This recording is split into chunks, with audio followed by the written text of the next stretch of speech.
It's run blank. Yes, Senator Fernandi.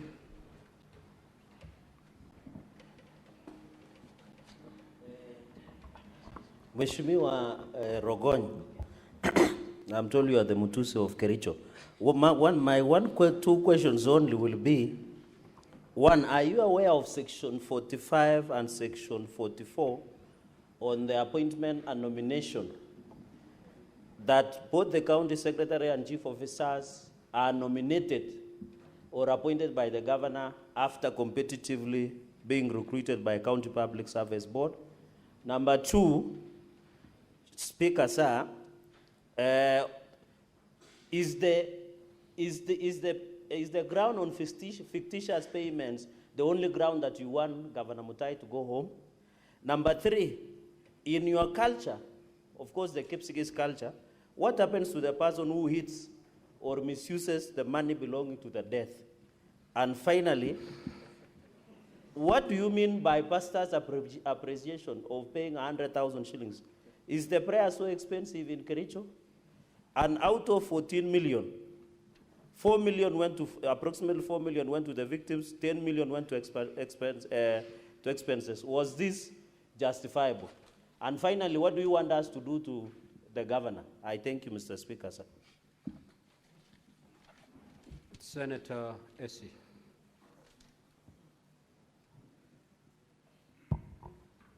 Thank you, Mr. Speaker. I would wish to ask the mover of the motion the following. Did he interact with the voting system before impeachment? That's one. And secondly, do you want this Senate to impeach the governor for not implementing a report? And finally, do we have a report from the Office of the Auditor General? Thank you. Senator Faki. Thank you, Honorable Speaker. Mine is with regard to the Kazi Mtaani report. Is it that the work which was supposed to be done by the companies that were pre-qualified was not done, or the people who did the work, that is the young people who are employed to do the work, were not paid by the pre-qualified companies? Number two, there are allegations that 18 members of the Assembly never voted for this motion. What is your response to this allegation? Thank you.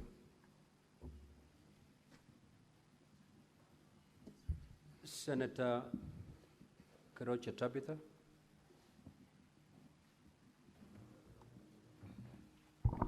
Thank you. The mover of the motion, it's about the Rodiani, because I remember it was a very sad tragedy when we all came to Rodiani. We were all there. I remember even Chirangai was there, and we really contributed. And I'm happy to see what the video that was played, that even the governor went ahead to say he's going even to ensure that their bills are cleared in the hospital. But then when you're standing there, when you're talking to the world and to the Kenya to say that some of the victims were not paid. Is that what you are saying, that some of the victims were not paid? And the money in the statements where the governor had said that he's going to clear the bills, the withdrawals, have you traced to see whether it went to pay the hospital? And then on the side of the governor, if there are people that were not compensated, it would be nice if they can be compensated. Whichever means will be used, I think it would be very nice for them to be compensated. I think I have nothing more to say. Thank you. Senator Lekina.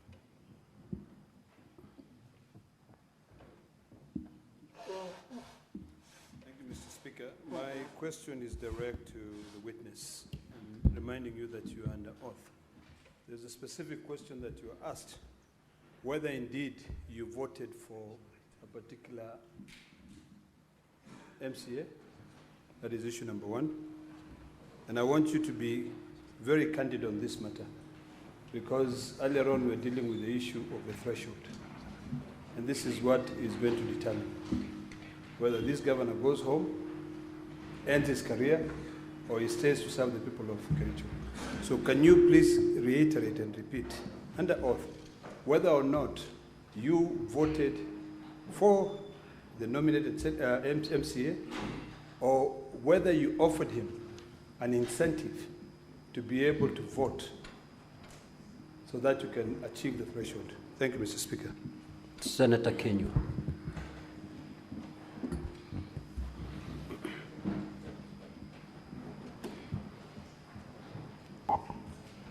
Thank you, Mr. Speaker. Mine is to the move of the motion.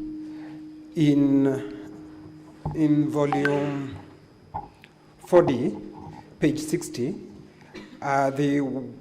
he was saying that there is somebody called Leonard Oti who withdrew money in particular times when he was presenting. But I don't see the annexes with the issue that money for Rundiani was not reaching the victim, by virtue that the same Leonard Oti was withdrawing the same amount of money long before the Rundiani accident. For example, if you look at the same page 60, the fourth transaction, it shows he withdrew 99,000. Then on 24th December 2021, he withdrew 259, long before the Rundiani. So I don't know the annexes, why you are showing us down here how the money was being withdrawn and showing like those people are correct, but they're the same people who have been doing money long before. Thank you, Mr. Speaker. Senator Muma.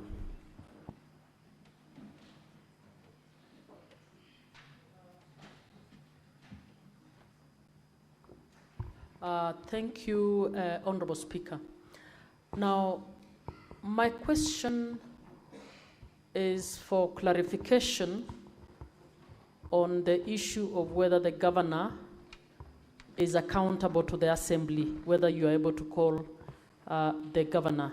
Of all the issues you've raised, in his opening remarks, the governor said he has not had an opportunity to look at and implement the ad hoc report. Is it possible that the issues you have raised in terms of payments, rogue, or is it fraudulent payments, and others of misappropriation of funds has just happened, or is an issue that has happened before this ad hoc report? And if it so has happened, is the governor accountable, or it is only the officers who would have signed directly? There are people who would have been on a committee who would be accountable. Can you guide us on the nexus between accountability and the governor on the issues you've raised? Senator Tobiko.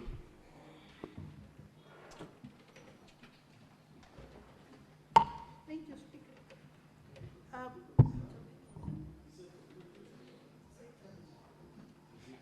No. Thank you, Mr. Speaker. Mr. Speaker, I wanted to know from the witness, according to you, how many MCAs actually voted for the impeachment motion that you moved? And if there is any other proof you have besides the printout which is here, which already seems to be in contestation.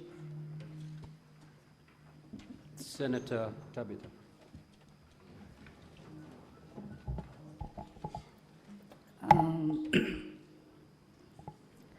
Mheshimiwa,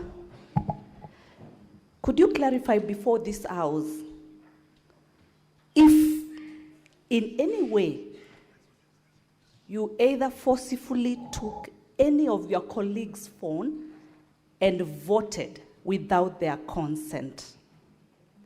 Number two, in regards to this fund for the victims of Londiani tragedy, what was the total amount that was contributed in order to assist the victims? And lastly, on volume 4D, from page 60, we've seen the withdrawals by Fernandez Coril on 21st, amounting to 423. On the same day again, another withdrawal of 300,000.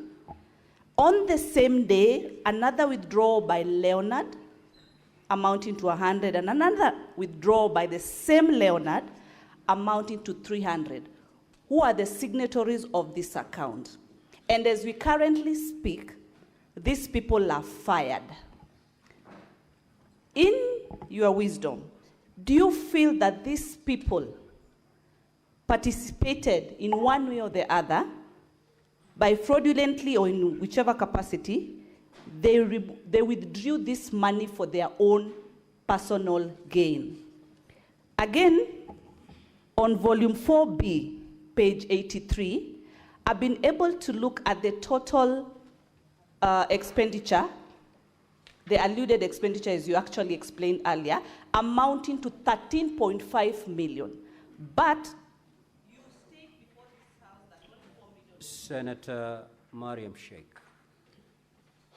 Honorable Senators, you have under 2 minutes, so condense your concerns.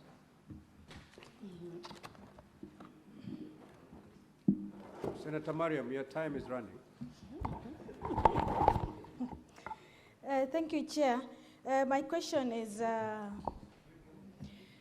Brian Langat, he was removed from the office, and later on, he was again appointed as a CCM. And on that trial, there is Integrity Act, of which Integrity Act of the section of the constitutions, is it allowed that any person which has been removed from the office can be reappointed again? Thank you. Senator Richard Onyonka. Thank you, Mr. Speaker. I have only one question, Mr. Speaker, and I wanted, Honorable, I don't know that you'll be lucky to have the standing order for Kericho, but I got it from your council, so the Sergeant at Arms could pick it. Mr. Speaker, if you look at the standing orders for Kericho, which is on page 83, actually 82, and you look at our standing orders in the National Assembly, in the Senate, they are nearly the same. And essentially, it just gives us a chronology. If you go to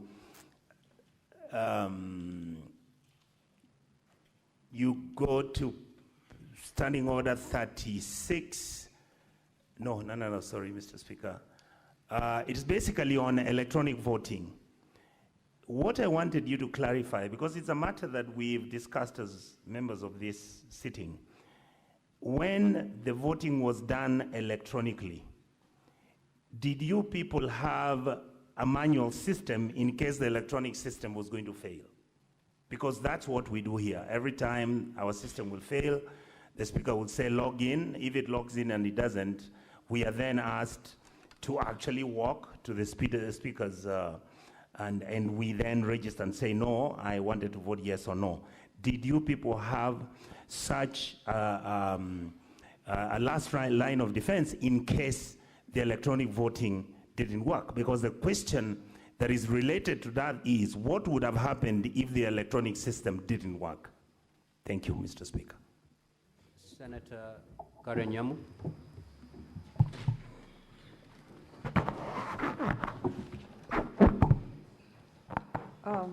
I'd like to ask the MCA, previously, before this impeachment motion, had the county government, the county assembly of Kericho, had they ever used the electronic voting before? And also, what safeguards are in place to prevent alteration of votes once they have been cast? And on Kazi Mtaani, can you under oath provide any documented instance to show that the governor personally diverted, interfered with, or manipulated the Kazi Mtaani program in Kericho County? Thank you.